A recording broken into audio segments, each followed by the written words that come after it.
Білім күніне орай Ішкі істер министрлігі ел мектептерінде жалпыға бірдей құқықтық оқыту акциясын өткізді.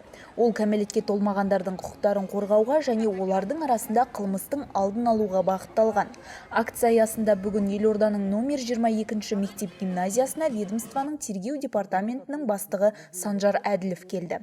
Акция алдында оқушыларды жинап, полиция генерал-майоры олар үшін арнайы қызықты дәріс өткізді. 16 лет за все виды преступления наступает уголовная ответственность. Но кроме того, самое главное, что он хотел сказать, с 14 лет уголовная ответственность наступает за тяжкие преступления. Ішкі істер министрі Марат Мұратұлы Ахменжановтың тапсырмасы бойынша еліміздің мектептерінде құқықтық білім беру ашық сабағын өткіздік.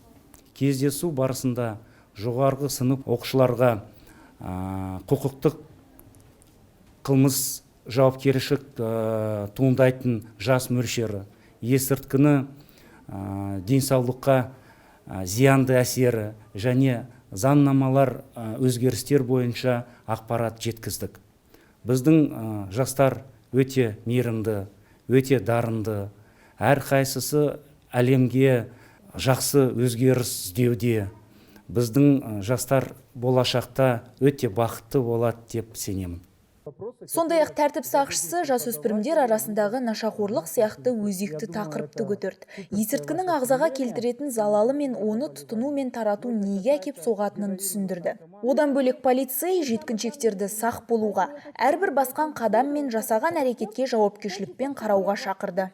Нашу школу посетил генерал, начальник следственного департамента Министерства внутренних дел Адилов Санжар Аскенович и провел такой классный час по правовому всеобучию. Это был такой поучительный момент, очень нужный, так как дети пришли с каникул, они, конечно, уже немножко расслабленные, забывшие о том, что мы проводили с ними такие беседы. Ну и мы благодарим, конечно, за участие МВД в наших школьных мероприятиях.